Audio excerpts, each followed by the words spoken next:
Joan of Arc heard voices. She claimed they were voices sent by God. Her enemies had a different view. They said she was communicating with demons and devils, and they had possessed her. They burned her as a witch. She was later made a saint by the Catholic Church, even though it was Catholics who had burned her in the first place, with the full authority of the Church. Isn't it strange that there is such a small gap between witchcraft and sainthood? It's so hard to tell if you are dealing with a holy person, or a vessel of the unholy. Long before Joan of Arc, Socrates found himself in a similar difficulty. Was he the wisest man in the world, as the Delphic oracle said, or was he a corrupter of the youth, as his accusers said?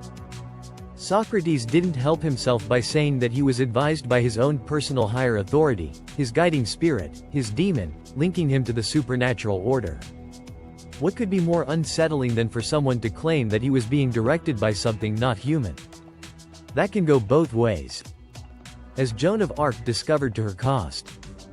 Why would many people not conclude that the demon of Socrates, which he regarded as wise and benevolent, was not in fact a demon, cunning and malevolent?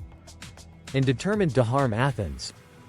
Socrates could not have given his enemies better ammunition.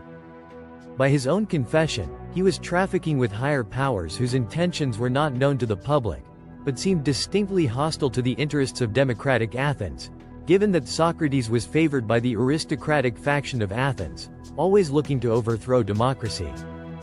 Apparently, this demon spoke to Socrates during trance-like episodes, and advised him what to do. Julian Jaynes proposed a theory called bicameralism, by which the right hemisphere of the brain spoke to the left hemisphere as God to man. Did Socrates, when under stress, go into a trance, which triggered a right hemisphere voice, which he interpreted as a higher power looking after him and guiding him in the right direction?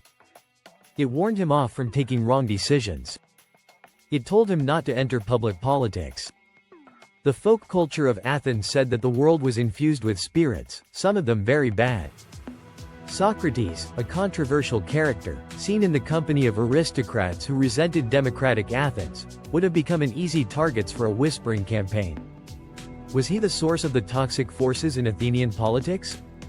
Was he being controlled by a dangerous and evil spirit in league with Sparta? Socrates was far too smart for his own good. The masses do not like clever people. They can't relate to them and they deeply distrust them. They believe that the intelligent are always involved in plots and intrigues, and are generally up to no good. Socrates was a highly unorthodox man. He had a private, intellectual spirituality that flew in the face of the common spirituality of Athens. He even seemed to have his own god, his demon. Many Athenians may have formed the view that this man Socrates was a black magician, a sorcerer, a witch, bringing terrible ills down on Athens. Socrates was seen by many Athenians as a dark, dangerous troublemaker. In his play Clouds, Aristophanes inserted Socrates as one of the characters. Socrates was portrayed in comedic terms as the eccentric head of a school called the Think Shop. He was seen as unworldly and ridiculous. A character called Strepsiades says, "What's that up in the air, in a basket?" His pupil says, "That's Socrates." Strepsiades yells, "Oh Socrates, Socrates. Could you please tell me what you are doing up there?" Socrates says, "Walking on air." Circumcogitating the sun. Here, Socrates is presented as a buffoonish character, too wrapped up in his pompous and pretentious intellectualism to have any time for the real world. Others didn't see him in these rather harmless terms. They saw him as a dangerous agitator and conspirator, engaged in high treason. Socrates was in due course brought before the Athenian court, charged with impiety and corrupting the city's youth, each charge carrying a potential death penalty. Socrates was closely linked to Alcibiades, a notorious playboy general, famed for his good looks, intelligence and daring, who turned traitor and showed up in Sparta, the most bitter enemy of Athens. Socrates was tainted by association. Was he working with Alcibiades to undermine Athens? At his trial, Socrates said, "To put it bluntly, I've been assigned to this city as if to a large horse which is inclined to be lazy and is in need of some great stinging fly, and all day long I'll never cease to settle here, there, everywhere, rousing and reproving every one of you." He said that rumor and gossip would convict him, fake news, not any provable crimes. He said that trying to defend himself was like boxing with shadows. He said the jurors would persuade themselves that he was guilty. As you can imagine, that didn't go down well. Provocative to the end. Like modern America, the Athenians liked to say that they supported free speech while silencing anyone who said anything they didn't like. Like Americans today, they didn't support the only real free speech, the freedom to offend. Everyone is free to declare their love of apple pie, but no one is free to say anything that the woke corporatocracy deems offensive. That's branded hate speech and you get cancelled and deplatformed immediately, exactly as in communist China or Nazi Germany. So much for democracy. Socrates was found guilty. At that point, he had the chance to suggest a punishment for himself less than execution. Most people in his shoes would have chosen exile.